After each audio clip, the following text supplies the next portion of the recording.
Churches of Christ present Satyavani. క్రీస్తు సంఘములు సమర్పించు సత్యవాణి.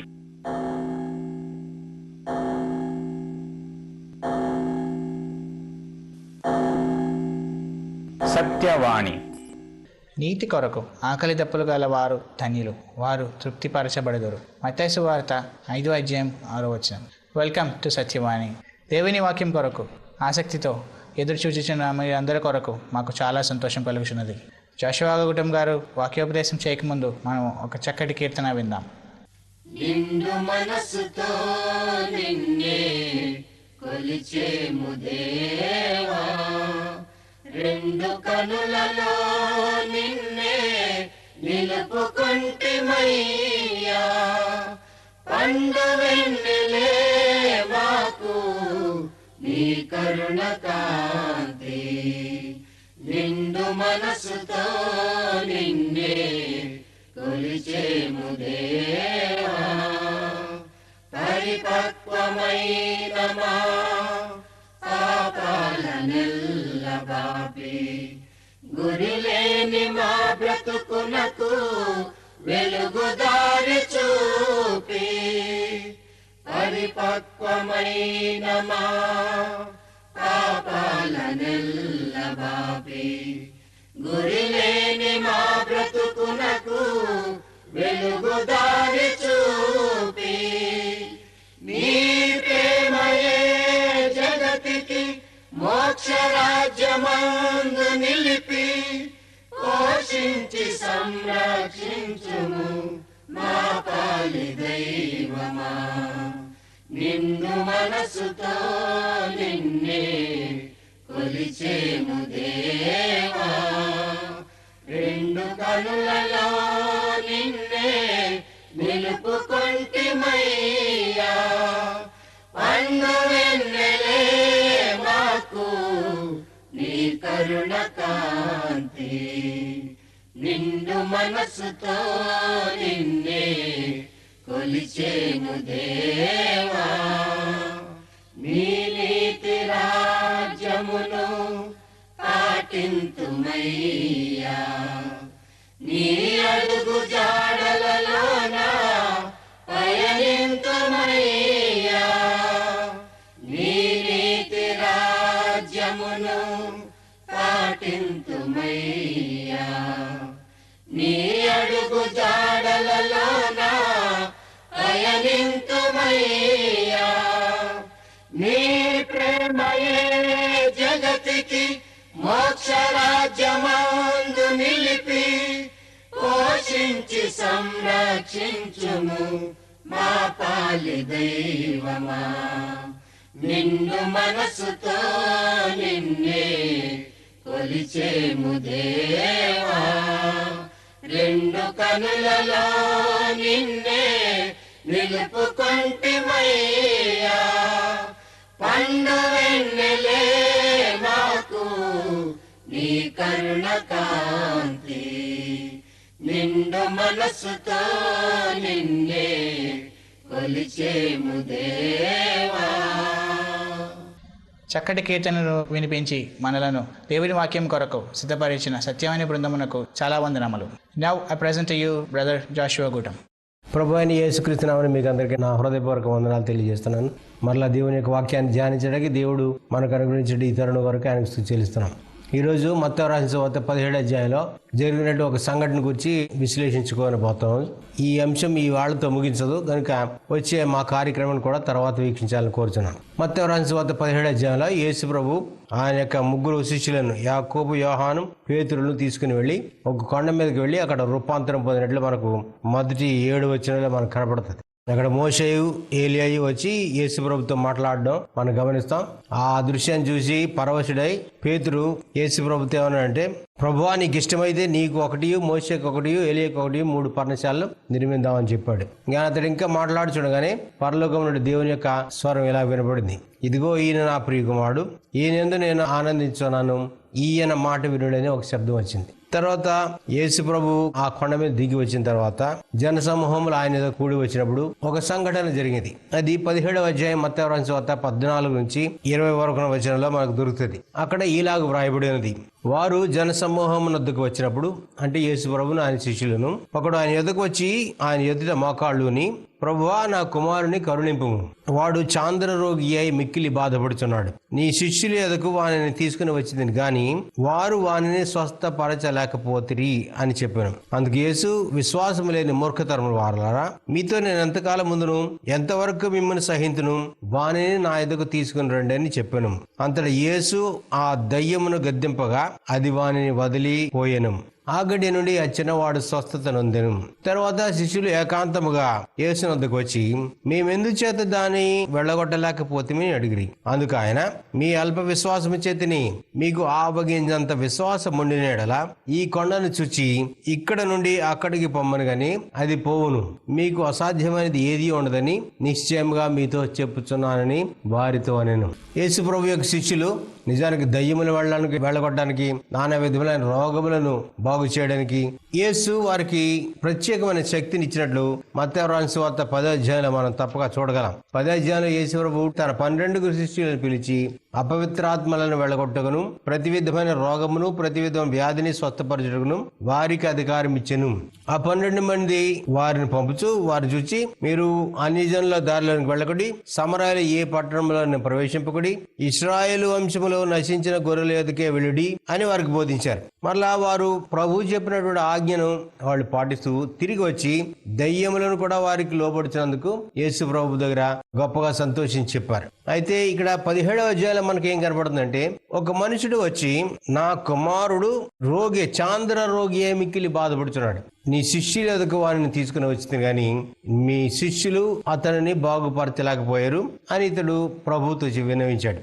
అంటే శిష్యులు ఎందుకు ఈ చాంద్ర రోగిని పట్టినటువంటి దయ్యమును వెళ్ళగొట్టలేకపోయారు అని మనం అడిగితే, శిష్యులే ప్రభు దగ్గరకు వచ్చి ఏకాంతంగా ఉన్నప్పుడు అడిగారు, అది మా వల్ల ఎందుకు పోలేదు, ప్రభు వారు ఒక మాట చెప్పి ఆ దయ్యమును పోగొట్టేశారు, ఆ చిన్నవాడు స్వస్థపడ్డారు. అయితే శిష్యులు వచ్చి, అందుకనే మేము ఎందుచేత దాన్ని వెళ్ళగొట్టలేకపోతే అని ప్రభుని అడిగారు. అందుకు ప్రభు అన్నారే, మీ అల్ప విశ్వాసం చేతనే అని ప్రభు వారికి జవాబిచ్చారు. అంటే వీళ్ళు ఎందుకు ఆ దయ్యమును వెళ్ళగొట్టలేకపోయారు? వాళ్ళు మంచివాళ్ళు కాదనా? శిష్యులు మంచివాళ్లే, వాళ్ళకి విశ్వాసం లేదనా? వాళ్ళకి విశ్వాసం ఉన్నది, కానీ ప్రభు వారి యొక్క మాటల్లో వారి యొక్క విశ్వాసము అల్పమైనది, అందువలన వారు దానిని పోగొట్టలేకపోయారు. వాళ్ళు దయ్యమును వెళ్ళగొట్ట ప్రయత్నం చేశారు కానీ వాళ్ళు సంపూర్ణ విశ్వాసంతో ప్రయత్నం చేయలేదు. దే యాక్టెడ్ హాఫ్ హార్టెడ్లీ, అంటే సంశయపూర్వకమైనటువంటి దృక్పథంతో వారు ప్రవర్తించి ఉండవచ్చు. అందువలన ఆ చాంద్ర రోగిని పట్టినటువంటి దయ్యమును వాళ్ళు వెళ్ళగొట్టలేకపోయారు. వాళ్ళకి పరిపూర్ణమైన విశ్వాసము కొరత అయినది. అయితే ప్రభు వారు వారిని గద్దించారు. ఏమని గద్దించారు అంటే, విశ్వాసము లేని మూర్ఖతరం వాళ్ళరా అని ప్రభు వారిని గద్దించి తర్వాత వారికి ఒక హెచ్చరిక ఇచ్చారు. ఏకాంతంగా ఉన్నప్పుడు, మీకు ఆవగింజంత విశ్వాసం ఉండినడల ఈ కొండను చూచి ఇక్కడ నుండి అక్కడికి పోమని గాని అది పోవును, మీకు అసాధ్యమైనది ఏదీ ఉండదని ప్రభువు వారికి చెప్పారు. మత్తయి రాసిన సువార్త 17వ అధ్యాయం 21వ వచనంలో ఆ మాట మనకు దొరుకుతుంది. ఇక్కడ విశ్వాసము చాలా ప్రాముఖ్యమైనది. దేవుడు మన దగ్గర నుంచి విశ్వాసం కోరుచున్నాడు. మనం దేవుని కొరకు ఏమైనా సాధించాలంటే, మనం ఆత్మీయ విషయాలు ఏమైనా సాధించాలంటే మొట్టమొదటి విశ్వాసం అవసరం. హెబ్రీ పత్రిక 11వ అధ్యాయం 6వ వచనం ఏం చెప్తుందంటే, విశ్వాసము లేకుండా ఎవడును దేవునికి ఇష్టడైనట అసాధ్యము. దేవుని యొద్దకు వచ్చేవాడు ఆయన ఉన్నాడనియు తన్ను వెదకు వారికి ఫలము దయచేయవాడని నమ్మవలేదు కదా అని చెప్తుంది. కనుక ప్రాథమిక అంశము మన హృదయాల్లో దేవుని విశ్వాసం కావాలి, యేసు ప్రభువునందు విశ్వాసం కావాలి. విశ్వాసము చాలా ప్రాముఖ్యమైనది. తర్వాత ప్రభు వారు, మీకు ఆవగింజంత విశ్వాసం ఉంటే మీరు గొప్ప పనులు చేయగలరు అని ప్రభువు చెప్పారు. ఆవగింజంత విశ్వాసం, ఆవగింజంత అని ఈ మాట ఒక పర్యాయ పదం. యూదుల వాళ్ళు దేనికైనా సరే అతి స్వల్పమైన దాన్ని వర్ణించడానికి ఆవగింజతో పోల్చేవారు. అందువల్ల ప్రభు వారు ఏం చెప్తారంటే, మీకు కనీసం మాత్రం విశ్వాసం ఉంటే ఇది సాధించి ఉండేవారు. మనం కూడా తెలుగు భాషలో అంటూ ఉంటాం, నీకు పెసరగింజంత విశ్వాసం ఉంటే అని. అంటే చాలా స్వల్పమైన దాని గురించి చెప్తూ, నీకు కొంచెం మాత్రం విశ్వాసం ఉంటే, లేదా కొంచెం మాత్రం నమ్మకం ఉంటే నువ్వు ఆ పని చేయవు ఈ పని చేయవని ఒకసారి మన దగ్గర పని చేయవనో లేకపోతే పిల్లల్లో గద్దిస్తూ ఉంటాం. కనుక ఈ ఆవగింజ అనేది ఒక ఒక సామెతలో వాడబడిన మాట, ఒక పర్యాయ పదం అని మనం గ్రహిద్దాం. కానీ ప్రభువారు ఏం చెప్పారంటే, మీకు ఆవగింజంత విశ్వాసం ఉండినడల ఈ కొండను చూచి ఇక్కడ నుండి అక్కడికి పొమ్మనగానే అది పోవును అని చెప్పారు. ఇక్కడ ఒక కొండ, ఒక ఆవగింజ ఇక్కడ మనకు కనబడుతుంది. Mustard seed and the mountain. ఇక్కడ ప్రభువారు ఏమనంటే, మన విశ్వాసం ఆవగింజ అంత ఉంటే కొండంత సమస్యను కూడా మనం పరిష్కరించగలమని దాని అర్థం. తర్వాత మన విశ్వాసము ఆవగింజ అంత ఉంటే కొండలను కూడా మనం ఇటు నుంచి అటు చలింప చేయగలమని ఆయన మాట ఉంది. కొండకు ఆవగింజకున్నటువంటి భేదాలని, వ్యత్యాసాలని మనం ఇప్పుడు కొంత తెలుసుకుందాం. కొండకు ఆవగింజకు ఉన్న వ్యత్యాసాన్ని మనం ఇప్పుడు కొంత చూద్దాం. కొండ లేకపోతే ఒక పర్వతం, అది చాలా గొప్పది, దాని సైజులో గొప్పది. ఎంత పెద్ద సైజునా అది పరిమితి గలది మాత్రమే. అది ఒక కొండే, అది నిశ్చలమైనటువంటి ఒక కొండ. అది ఎక్కడ ఉన్నదో అక్కడే ఉంటది. దేవుడు ఆ కొండను చేసినప్పుడు, ఈ భూమి ఆకాశంలో చూసినప్పుడు ఆ కొండ ఆరంభమైనట్లయితే అప్పటి నుంచి యేసుక్రీస్తు మరలా వచ్చే వరకు ఆ కొండ అక్కడే ఉంటది. ఆ కొండ అక్కడే ఉంటది కానీ ఇంకొక చోటకి వెళ్ళదు. అది నిశ్చలమైనది, నిర్జీవమైనది. It's inactive. దానిలో లైఫ్ ఏం లేదు, జీవం ఏమి లేదు. కానీ మస్టర్డ్ సీడ్ అంటే ఆవగింజ చూడడానికి చాలా చిన్నదే కానీ దానిలో జీవం ఉన్నది. దానిలో జర్మ్ ఆఫ్ లైఫ్, జీవనోత్పత్తి సంబంధమైనటువంటి ప్రాణం అందులో ఉన్నది. అందువలన ఆవగింజను కనుక మనం విత్తినట్లయితే అది ఎంత చిన్నదైనను ఆవగింజ మాత్రం అలాగే ఉండిపోదు. అది పెరిగి పెద్దదై కూర మొక్కలన్నిటికంటే కూడా పెద్దదై ఉంటదని ప్రభువారు చెప్పారు. మత్తయి రాసిన వార్త 13వ అధ్యాయంలో 21వ వచనం ఆయన పరలోక రాజ్యం యొక్క పరిస్థితిని వర్ణిస్తూ ఆయన ఈ మాట మనకు చెప్తున్నారు. ఆయన ఒక ఉపమానం చెప్తూ, పరలోక రాజ్యం ఒకటి తీసుకుని తన పొలములో విత్తిన ఆవగింజను పోలి ఉన్నది. అది విత్తనములన్నిటిలో చిన్నది గాని పెరిగినప్పుడు కూర మొక్కలన్నిటిలో పెద్దదై ఆకాశ పక్షులు వచ్చి దాని కొమ్మలందు నివసించును అని ప్రభువారు చెప్పారు. అంటే ఇంకో మాటలో కొండ ఎంత పెద్దదైనా అది నిశ్చలమైనది, నిర్జీవమైనది, తనకుగా తాను ఉద్భవింపజేసుకోలేనిది, వ్యాప్తి చెందలేనిది. అది ఇనాక్టివ్ మెటీరియల్ కనుక అది అక్కడే ఉంటుంది ఎన్ని వేల సంవత్సరాలైనా సరే. కానీ ఆవుగింజ ఎంత స్వల్పమైనదను అందులో జీవం అనేది కనుక అది నాటినప్పుడు అది విత్తనములన్నిటిలో చిన్నదే కానీ పెరిగినప్పుడు కూర మొక్కలన్నింటిలో కూడా పెరిగి పెద్దదై ఆకాశ పక్షులు వచ్చి దాని కొమ్మలందు నివసించినంత పెద్దది అవుతుందని ప్రభువారు చెప్పినారు అన్నమాట. అది ఈ మొక్క ఆవగింజలోంచి వచ్చిన మొక్క ఇంచుమించు 12 అడుగుల ఎత్తు వరకు వ్యాపించగలదు అని చెబుతూ ఉన్నారు. అయితే ఆ కొండకును ఆవగింజకును ఒకటి తేడంటే దానిలో ఉన్నట్టు జీవమే. The difference is vitality. ఆవగింజలో జీవనోత్పత్తి సంబంధమైనటువంటి సంగతి ఉన్నది కనుక అది ఉత్పత్తి అవుతుంది, పెరుగుతుంది. కొండలను సైతము అది పెకలించగల శక్తి కలిగిందే ఉంటది.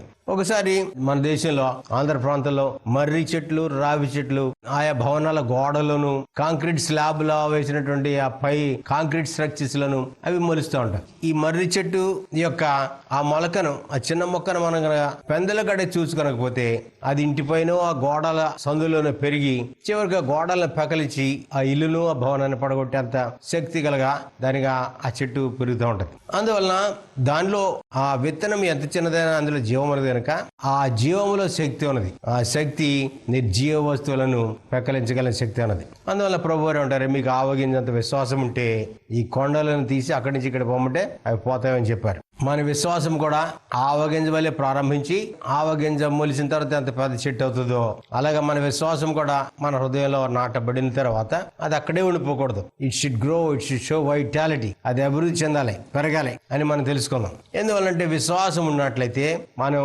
దేవుని కొరకు అనేక సంగతులను మనం సాధించగలం. యోహాను రాసినట్టు మొదటి పత్రిక 4వ అధ్యాయం 4వ వచనంలో భక్తుడైన యోహాను ఇలా చెప్తున్నాడు, ఈ లోకస్తులకు విశ్వాసం లేదు గాని యేసుక్రీస్తు యొక్క శిష్యుల యొక్క విశ్వాసం గొప్పది. తాను ఏం చెప్తున్నాడంటే, చిన్నపిల్లలారా మీరు దేవుని సంబంధులు, మీలో ఉన్నవాడు లోకంలో ఉన్న వాని కంటే గొప్పవాడు గనుక మీరు వారిని జయించున్నారు అని చెప్తాడు. మీలో ఉన్నవాడు లోకములో ఉన్న వాని కంటే గొప్పవాడు గనుక మీరు లోకమును జయించగలరు. యేసుప్రభు కూడా తన శిష్యులకి ఏం చెప్పాడు, ధైర్యం తెచ్చుకున్నది, నేను లోకమును జయించున్నాను అని చెప్పినారు. క్రైస్తవులు ధైర్యం తెచ్చుకోవాలి. ఈ లోకంలో మనకు అనేక సాధక బాధకాలు, దుఃఖాలు, నష్టాలు, రకరకాల శోధనలు మనకు కలుగుతాయి. అయితే ధైర్యం తెచ్చుకోండి, యేసుప్రభు లోకమును జయించున్నారు. ఆయన ఎందుకు విశ్వాసం ఉంచేవారు కాడా లోకమును తప్పగా జయిస్తారు. ఎందువల్ల పరిశుద్ధాత్ముడు ఏం చెప్తున్నాడు, మీలో ఉన్నవాడు లోకంలో ఉన్న వాని కంటే గొప్పవాడు గనుక మీరు వారిని జయించున్నారు అని చెప్తున్నాడు. మన విశ్వాసము గొప్పది ఉంటే మనం అపవాదిని తప్పగా జయించగలం. పాత నిబంధనలు చూసినట్లయితే అనేక మంది భక్తులు దేవుని విశ్వాసం ఉంచి వారికి ఉన్నట్టు ఆవగింజంత విశ్వాసాన్ని ప్రదర్శించి ఆ విశ్వాసమును దేవుని కొరకు వినియోగించి గొప్ప పనులు దేవుని కొరకు సాధించారు. హెబ్రీ పత్రిక 11వ అధ్యాయంలో మనం చూసినట్లయితే విశ్వాసమును బట్టి హేబెలు కయ్యను కంటే శ్రేష్టమైన బలిని అర్పించెను. తర్వాత విశ్వాసమును బట్టి అబ్రహాము పిలువబడినప్పుడు దేవునికి పిలుపునకు లోబడి తాను స్వాస్థ్యముగా పొందనైన ప్రదేశమునకు బయలువెళ్ళెను, మరియు ఎక్కడికి వెళ్ళవలెను అది తెలియకుండానే బయలువెళ్ళెను అని కనబడుతుంది. తర్వాత అతడు విశ్వాసమును బట్టి ఇస్సాకును కనెను అని కూడా మనం తెలుసుకుంటాం అదే అధ్యాయంలో. విశ్వాసమును బట్టి మోషే పెద్దవాడైనప్పుడు ఐగుప్తు ధనము కంటే క్రీస్తు విషయమైన నింద గొప్ప భాగ్యమని ఎంచుకుని అల్పకాలము పాప భోగం అనుభవించడం కంటే దేవుని ప్రజలతో మేలు అనుభవించడాన్ని యోచించి ఫరో కుమార్తె యొక్క కుమారుడని అనిపించడానికి ఒప్పుకొనలేదు. తర్వాత ఇంకా ఆ అధ్యాయంలో ఇంకా అనేక మంది సంగతుల గురించి ఇక్కడ రాయబడి ఉంది. ఏమని రాయబడింది? విశ్వాసమును బట్టి 7 దినముల వరకు ప్రదక్షిణము చేయబడిన తర్వాత ఎరికో గోడలు కూలెను. విశ్వాసమును బట్టి రాహాబు అను వేశ్య వేగుల వారిని సమాధానముగా చేర్చుకున్నందున అవి దేవులతో పాటు నశింపకపోయాను. ఇకను ఏమి చెప్పుదును? గిద్యోను, బారాకు, సంసోను, యెఫ్తా, దావీదు, సమూయేలును వారి గురించి ప్రవక్తల గురించి వివరించడానికి సమయం చాలదు. వారు విశ్వాసము ద్వారా రాజ్యములను జయించిరి, నీతి కార్యములను జరిగించిరి, వాగ్దానములను పొందిరి, సింహముల నోళ్లను మూసిరి, అగ్ని బలమును చల్లార్చిరి, ఖడ్గదారం తప్పించుకొనిరి, బలహీనులుగా ఉండి బలపరచబడిరి, యుద్ధములో పరాక్రమశాలులైరి, అన్యుల శానలను పారద్రోలిరి, స్త్రీలు మృతులైన తమ వారిని పునరుద్ధానముల మరలా పొందిరి, కొందరైతే మరి శ్రేష్టమైన పునరుద్ధానం పొందగొరి విడుదల పొందనలక యాతన పెట్టబడిరి. ఈ విశ్వాస వీరుల గురించి మనం చదివి కొద్ది పాత నిబంధనలు చాలా ఆశ్చర్యకరమైన సంగతులు జరుగుతాయి. సంసోను ఏం చేశాడు?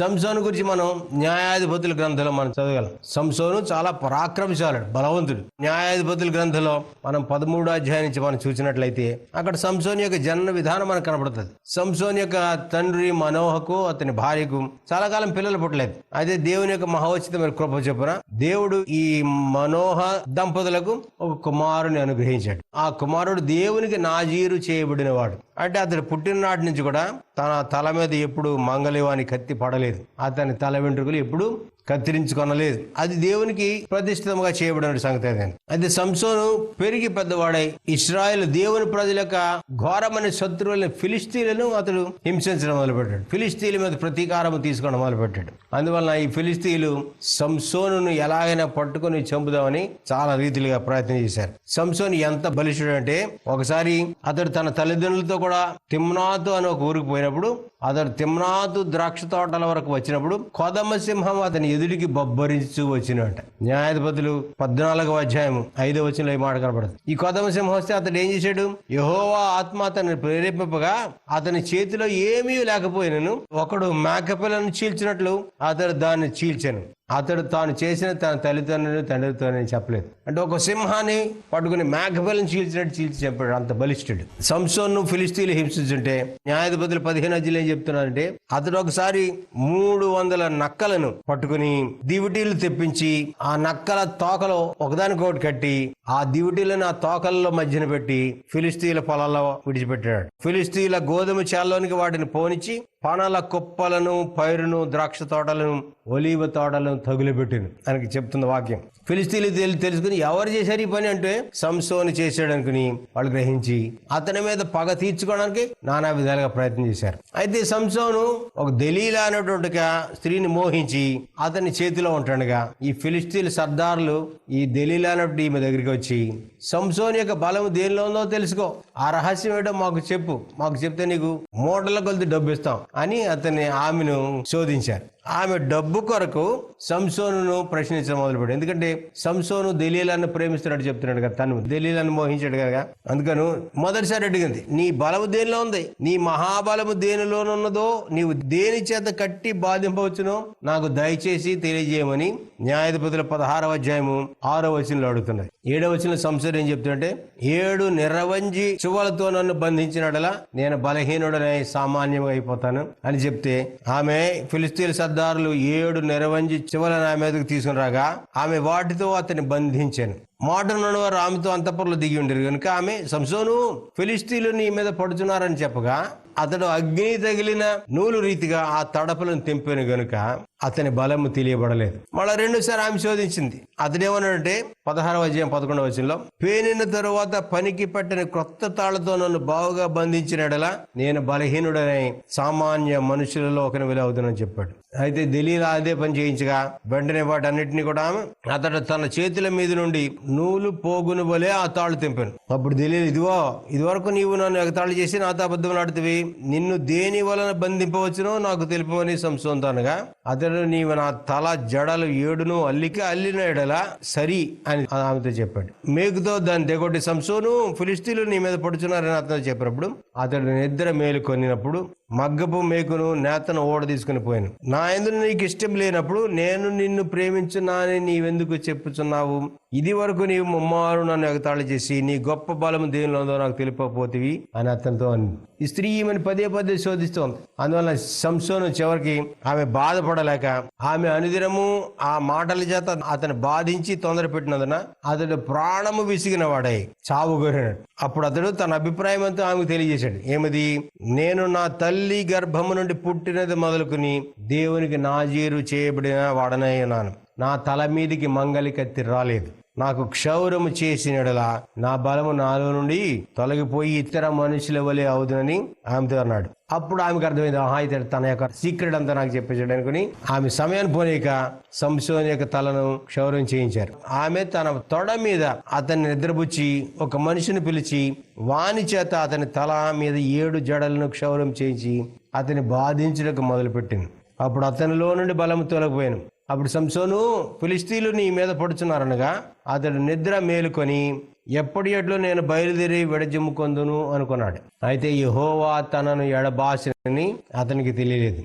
ఈ రీతిగా తన సంసోను తన రహస్యాన్ని ఒక స్త్రీకి, తాను మోహించిన స్త్రీకి తన రహస్యాన్ని చెప్పడం వల్ల తన బలమంతా కూడా ఆ లోకస్తులకు, దేవుని ప్రజల శత్రువులకు అప్పగించేశాడు. అప్పుడు వారు అతను పట్టుకొని అతని కన్నులు ఊడదీసి గాజాకు అతని తీసుకుని వెళ్లి ఇత్తడి సంకడి చేత అతను బంధించిరి. అయితే అతను క్షౌరము చేయబడిన తర్వాత అతని తల వెంట్రుకలు తిరిగి మొలుచుటకు మొదలుపెట్టాను. ఈ రీతిగా సంసోనును ఫిలిష్తీయులు బాధ పెడితే ఒకరోజు తమ దేవత అయినటువంటి దాగోనుకు వాళ్ళు మహాబలి అర్పించడానికి పెద్ద పండుగ చేస్తూ సంసోను కూడా అక్కడ తీసుకొని ఇతను హేళన చేసి ఇతను బాధిస్తూ వాళ్ళ యొక్క పండుగను ఇంకా ఆనందించాలని కోరారు. అప్పుడు సంసోను ఏం చెప్పాడంటే, తన దగ్గర ఉన్నట్టు కావలని పిలిచి ఈ వీళ్ళందరూ ఒక గుడిలో చేరాడు. ఆ దాగోని దావత యొక్క ఆ గుడి గోపురంలో చేరి ఉంటుంటే దావత ఏమంటే, సంసోను తన పట్టుకున్నట్టు బంట్రోత్ ఏమనంటే, ఈ గుడికి ఆధారమున్న స్తంభములను నన్ను తడవనిచ్చి విడుము, నేను వాటిని ఆనుకొందును అని చెప్పాడు. అంటే ఆ గుడికి ఏదైతే ఆధారంగా ఉన్నావో ఆ 2 స్తంభాల మధ్య అతను నిలబెట్టాడు ఈ బంట్రోత్. అప్పుడు సంసోను వాళ్ళు ఎగతాళి చేయడం మొదలుపెట్టారు. ఆ గుడి పైకప్పు మీద వేల కొలది జనులు నిండి ఉన్నారట. స్త్రీ పురుషులతో ఆ గుడి పైకప్పు నిండి ఉన్నది. అప్పుడు సంసోను ఆవగించంత విశ్వాసాన్ని మరలా ప్రదర్శిస్తున్నాడు. ఏమది? 16వ అధ్యాయం న్యాయాధిపతులు 28వ వచనంలో, అప్పుడు సంసోను, యెహోవా ప్రభువా దయచేసి నన్ను జ్ఞాపకము చేసుకొనుము, దేవా దయచేసి ఈసారి మాత్రమే నన్ను బలపరచుము, నా 2 కన్నుల నిమిత్తము ఫిలిష్తీయులను ఒక్కమారే దండించి పగ తీర్చుకొనమని యెహోవాకు మొర్రపెట్టి ఆ గుడికి ఆధారమున 2 స్తంభములలో ఒకదాన్ని కుడి చేయని ఒకదాన్ని ఎడం చేయని పట్టుకుని నేను ఫిలిష్తీయులను చనిపోదుముగా అని చెప్పి బలముతో వంగినప్పుడు ఆ గుడి ఆ సర్దారుల మీదను దానిలో ఉన్న జనులందరి మీదను పడింది. మరణకాలమున అతను చంపిన వారి శవముల లెక్క జీవిత కాలమందు అతడు చంపిన వారి లెక్క కంటే ఎక్కువ. ఆయన చూసారా, సంసోను అతని యొక్క అవసాన కాలంలో సైతము ఆవగింజంత విశ్వాసం ప్రదర్శించి దేవునికి మొరపెట్టాడు. దేవా ఈ ఒక్కసారి మాత్రమే నన్ను వీరి మీద పగ తీర్చుకొనిమని యెహోవా దేవుని యందు విశ్వాసం ఇచ్చాడు. ఒకప్పుడు తాను మోహించిన స్త్రీకి తన బలాన్ని రహస్యాన్ని అప్పగించిన లోకములో ఉన్న వారికి అంటే అతనిలో ఉన్నట్టు శక్తి గొప్పది, అతనిలో ఉన్నట్టు దేవుడు గొప్పవాడు, అతనిలో ఉన్నట్టు విశ్వాసం గొప్పది కనుక నేను దేవుని కొరకు ఈ గొప్ప పని చేసి చచ్చిపోతాను అనుకున్నాడు. అనుకుని ఆ గుడి పైన గుడి ఆవరణలో ఉన్న వాళ్ళందరినీ కూడా తనతో పాటు ఆ రోజు చంపి దేవునికి మహిమ తెచ్చాడు. ఈ రీతిగా యేసుప్రభువు అంటే, మీకు ఆవగింజంత విశ్వాసం ఉండినట్లా ఈ కొండతో ఇక్కడ నుండి అక్కడికి పొమ్మని చెప్తే అది తప్పకుండా పోతుందని చెప్పాడు. సంసోనుకు అది ఒక గడియ మాత్రమే. అందుకే అతడు విశ్వాస వీరుల పట్టికలో చేర్చబడ్డాడు. సంసోను, దావీదు, యెఫ్తా వగైరా వీళ్ళందరూ కూడా వాళ్ళ విశ్వాసము ఆవగింజతో ప్రారంభమైన వాళ్ళ విశ్వాసం కొండంత విశ్వాసముగా పెరిగేలాగా వాళ్ళు చేసుకున్నారు. ఈ అంశాన్ని మరలా వచ్చే కార్యక్రమంలో ధ్యానిద్దాం. ఈలోగా మీ విశ్వాసం ఎంత గొప్పదో పరీక్షించండి. మీకు విశ్వాసం లేకపోతే విశ్వాసము మీలో జనింప చేయబడడానికి ఈ గ్రంథం ఉన్నది, బైబిల్ గ్రంథం అందుకే ఉంది. దీన్ని చదువు ద్వారాను దీనిలో వర్తమాన వినుటి ద్వారాను మనకు విశ్వాసం వస్తుంది. యేసుప్రభు అందుకే అన్నారు, నేను ఆయనని అనగా దేవుడనని దేవుని కుమారుడనని మీరు విశ్వసింపనిడలా మీరు మీ పాపలోని మరణిస్తారు. సంసోను చావక ముందు తన విశ్వాసాన్ని మరలా కొని తెచ్చుకున్నాడు. ఆవగింజంత విశ్వాసాన్ని ప్రదర్శించాడు. దేవుని కొరకు గొప్ప కార్యం చేశాడు. మీరు విశ్వాసంలో దినదినం అభివృద్ధి పొందండి. మీ విశ్వాసం అభివృద్ధి చెందాలంటే మారు మనసు పొందండి పాపాల విషయమై. తర్వాత యేసే దేవుని కుమారుడని మనుషులు ఎదుట చెప్పుకోనండి. పాప క్షమాపణ నిమిత్తము క్రీస్తులోనికి బాప్తిసం పొందండి. ఆ విశ్వాసానికి చూపించి విశ్వాసానికి లోబడి రక్షింపబడండి. క్రీస్తు సంఘస్థులు అవుతారు. మాతో కూడా మీరు సంతోషంలో పాలు పొందుతారు. మీకు నా వందనాలు. That was indeed very good lesson by Brother Joshua Goitam, and we really thank him for everything what he has said. మా చిరునామా Satyavani, post box number 80, Kakinada, Andhra Pradesh 533001. మా టెలిఫోన్ నంబర్స్ 0884-236-3697 and 236-3722.